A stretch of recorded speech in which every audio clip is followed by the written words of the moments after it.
Hello and welcome to another session of AgriScope with me, Samuel, here on Farm with Samuel. Do well to subscribe to my YouTube channel at Farm with Samuel. Today, I want to speak about an issue that is quietly shaping or, in a way, killing our country. My name is Samuel. Just join me here as we dive into things that is really killing the country's agriculture industry. But the country, Ghana, is not doing enough to curb this situation.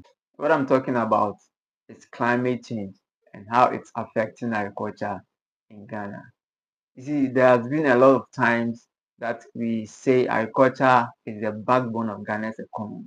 But what are we doing to sustain this backbone of the country? Many are the times that we've been faced with climate change challenges in the country. But every step, every action that is, put in place, every action that is geared towards curbing this situation has been one of the worst. One of the things that is not helping. You see, everything, every solution that we want to um, use to solve a situation or an issue in the country always seek to benefit the interest of some people in the country. We know most of our farmers are small scale farmers, and all these farmers depend solely on rainfall for production. And we know how rainfall has been unpredictable, temperatures are rising, extreme weather conditions like flood, drought. You see, all these things are now common in the country. But what is the country doing to solve this situation? We are in a country that about I won't even take us a long way.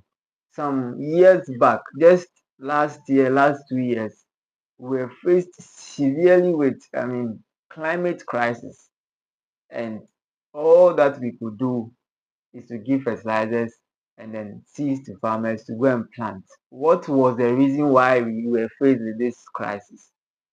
It was because it didn't rain and farmers lost their crops. But instead of us solving that kind of problem, we gave another solution to farmers which was needless.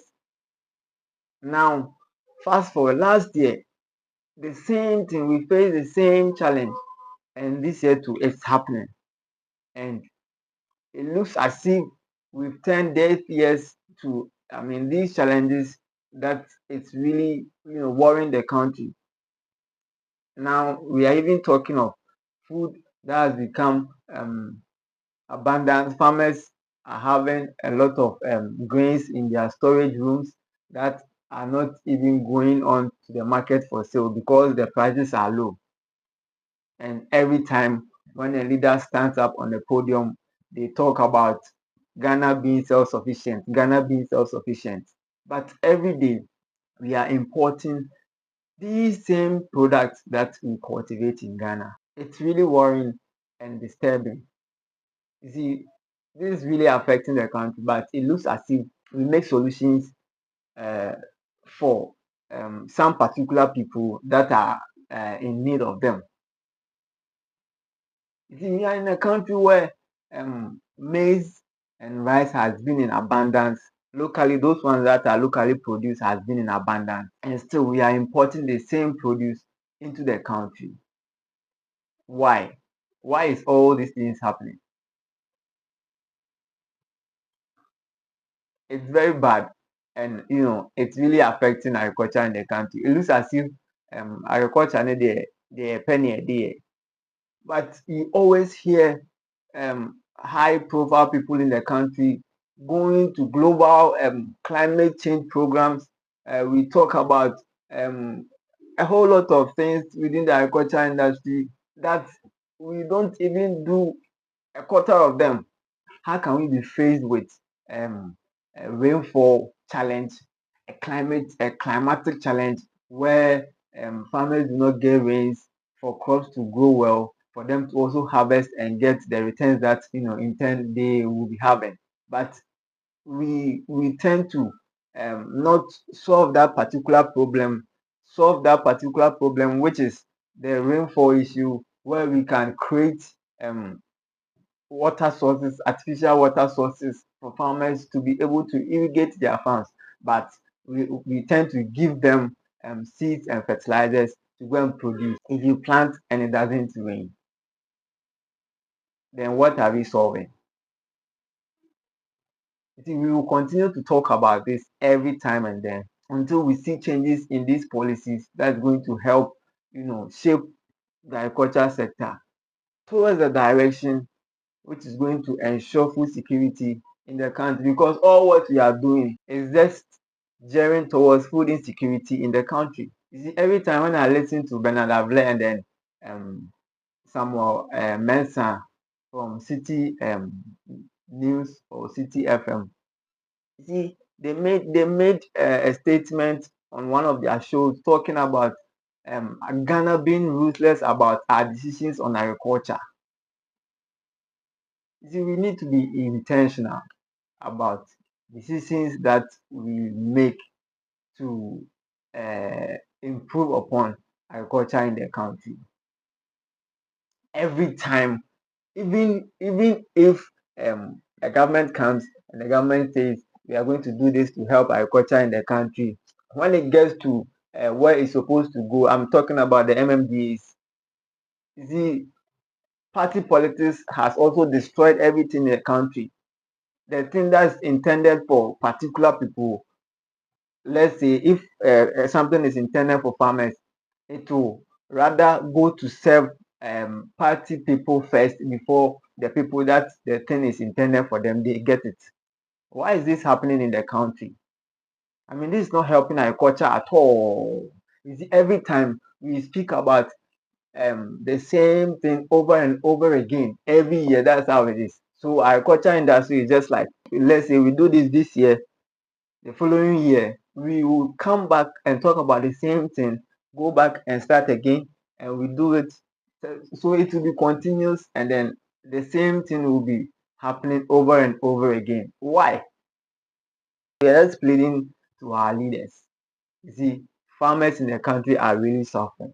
We need systems that is really going to ensure the sustainability of agriculture in the country. I know we have commercial farmers that who are doing their best, but most of our farmers who produce for families, who are producing for the country, agriculture is creating jobs for millions in the country. Agriculture is feeding families and industries in the country.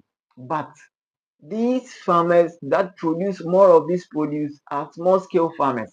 Aman bi so akuafoɔ ɛho hia wɔn na Ghana moma yɛn nso yɛ deɛ ɛho hia yɛn. Ɛdeɛn ɛna yɛyɛ de aboa saa akuafoɔ yi ɛwɔ yɛn man mu. You see, doing this political things has really eaten into everything that we want to use or we want to do to help something progress in the country. And say ɔman no, yɛbɛsrɛ, let us do things a ɛbɛma ɔman no atu mpɔn na yɛngyae sɛ abe biara no nneɛma bi a yɛbɛyɛ biara no yɛpɛ sɛ yɛyɛ de ma yɛ partyfoɔ ansa na ɔman no ankasa nipa a ɛho hia sɛ wɔbɛnya saa nneɛma no akɔboa wɔn.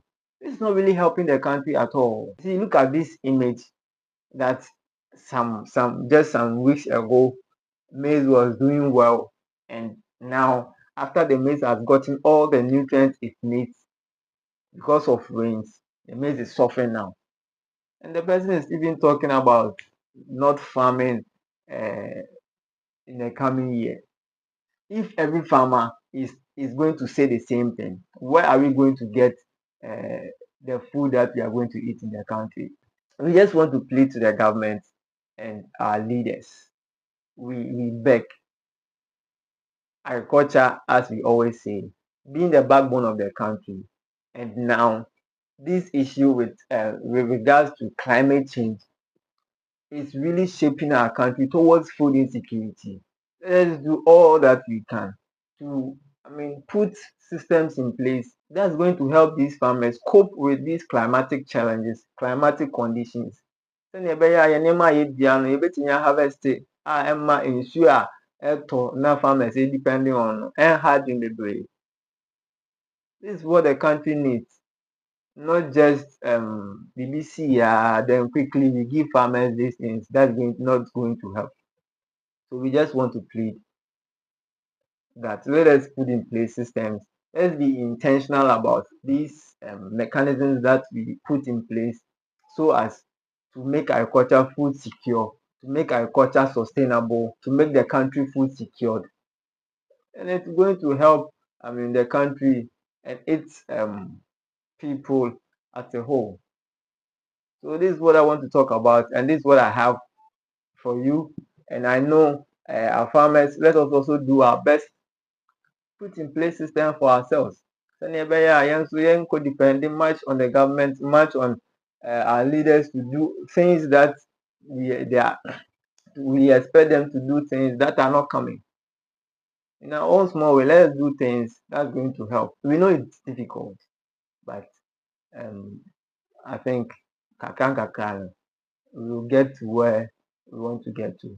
Other countries are investing heavily in climate smart agriculture, and Ghana, we cannot afford to be left behind. So to just come to an end with this that I have for you, I just want to say that we need stronger commitment, more irrigation and less dependence on rainfall, support for farmers with climate resilient seeds and modern tools, protect our forests and water bodies. That one too is an issue that we'll be talking about later. We need better extension services. We know we have extension services in the country, but we need to um, put in much effort. Let's support our extension services so that they can also deliver all the support that our farmers need. If you have a better agriculture system, the country can also thrive, and then we'll all jet towards ensuring food security in the country. Let us raise our voices, let us support sustainable farming, and let us push for more climate action. Agriculture is our life, and we must protect it before it's too late. My name is Samuel. Kindly join me. Let us plant today and harvest tomorrow. This is Farm with Samuel.